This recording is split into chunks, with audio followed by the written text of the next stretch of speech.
Hello all welcome to my channel life of Lavanya Ramesh. ఇందులో నేను మీకు మిల్లెట్స్ చపాతీ ఎట్లా చేసుకోవాలో చూపిస్తా. ఇది యాక్చువల్‌గా నేను ఈ మధ్యలో వెయిట్ లాస్ కోసమని స్టార్ట్ చేసిన తినడం. నార్మల్‌గా అయితే రైస్ లాగా వండుకొని తినాలి. కానీ నాకు అట్లా తినడం నచ్చదు. సో, అందుకనే నేను ఈ చపాతీ ఫామ్‌లో చేసుకొని తిందామనేసి ట్రై చేశాను. సూపర్ వచ్చింది. అసలు అంటే టేస్ట్ కూడా మంచిగుంది. ఇందులో నేనింకా మిల్లెట్స్ అన్ని రకాలుగా తీసుకున్నా.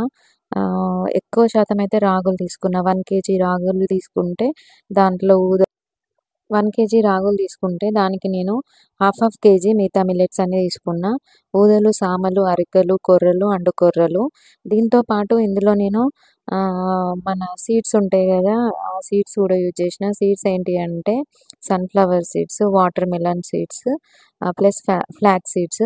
ఫ్లాక్స్ సీడ్స్ ఎందుకు యూజ్ చేసిన అంటే అందులో ఒమేగా ఫ్యాటీ యాసిడ్స్ ఎక్కువుంటాయి. అది హెయిర్‌కి, స్కిన్‌కి మంచిది. దానికోసమని అదే యాడ్ చేసుకున్నా.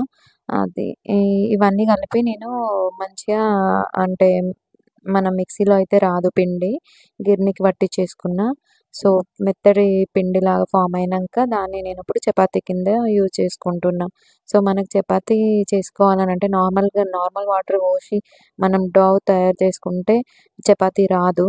సో, దానికోసమని హాట్ వాటర్ పెట్టుకొని అందులో కొంచెం సాల్ట్ ఏసి ఈ పిండి అందులో ఏసి కలిపి కొంచెం బాయిల్ చేసుకోవాలి.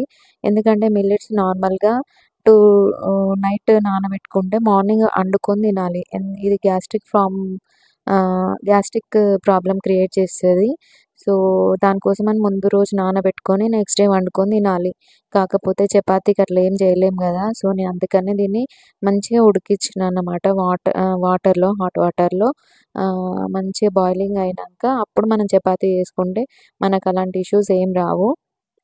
దానికోసమని నేనిట్లా చేసుకుంటున్నా. నాకు నార్మల్‌గా రైస్ వండుకొని తినడం ఇదెందుకో నచ్చదు. రైస్ తిని తిని అలవాటయిపోయినాం గదా! ఇదంతా మెత్త మెత్తగా ఎట్లనో ఉంటది రైస్ అలాగా వండితే. సో, అందుకనే చపాతీ చేసుకుంటా. వెయిట్ లాస్ కోసమని చేస్తున్నా ఇదంతా. కాకపోతే చూద్దాం ఎంతవరకు వెయిట్ లాస్ అయితదో. నార్మల్‌గా మనం రైస్ తింటే ఏంటంటే అందులో సింపుల్ కార్బ్స్ ఎక్కువుంటాయి. ఈజీగా డైజెస్ట్ అయిపోయి బ్లడ్‌లో కలిసిపోద్ది. ఇన్‌స్టంట్ ఎనర్జీ ఇస్తది. అది మన బ్లడ్ షుగర్ లెవెల్స్‌ని స్పైక్ చేస్తది. సో, ఆ స్పైకింగ్ ఉన్నప్పుడు అనేది మన ఫ్యాట్ అనేది డిపాజిట్ అయితది బాడీలో. సో, అది కాకుండా ఉండాలంటే మనం కాంప్లెక్స్ కార్బ్స్ ఎక్కువ తినాలి. వెయిట్ లాస్ అవ్వాలి అని అనుకుంటే కాంప్లెక్స్ కార్బ్స్ ఎక్కువ తినాలి. సో, దానికోసమని ఈ మిల్లెట్స్‌లో అయితే కాంప్లెక్స్ కార్బోహైడ్రేట్స్ ఎక్కువుంటాయి. మనకి సింపుల్ కార్బోహైడ్రేట్స్ అస్సలు ఉండవనమాట. సో, దానికోసం ఇది ఎక్కువ వెయిట్ లాస్‌లో హెల్ప్ అయితది. అందుకనే నేను ఈ చపాతీ చేసుకుంటున్నా. ఒక్క పర్సన్‌కి 2 చపాతీస్ అయితే సరిపోతాయి. మంచిగా స్టమక్ ఫుల్ అయిపోతదన్నమాట. నార్మల్‌గా రైస్ అయితే మనం ఎంత క్వాంటిటీ తింటున్నామో ఏందో అసలు మనకు అర్థం కాకుండా తినేస్తాం. ఏదైనా కర్రీ మంచిగుంటే ఇంకా కొంచెం ఎక్కువనే తింటాం. అదే చపాతీ అయితే లిమిట్ కూడా ఉంటది. సో, అందుకని ఇది మీరు కూడా ఒకసారి ట్రై చేయండి. టేస్ట్ అయితే బావుంటది. ఫ్లాక్స్ సీడ్స్ అవి ఉంటాయి కాబట్టి టేస్ట్ అనేది దీనికి ఎన్హాన్స్ అయిందన్నమాట. సో, నాకైతే నచ్చింది మిల్లెట్స్ చపాతీ. మీరు కూడా ఒకసారి ట్రై చేసి చెప్పండి ఎట్లుందో. బాయ్.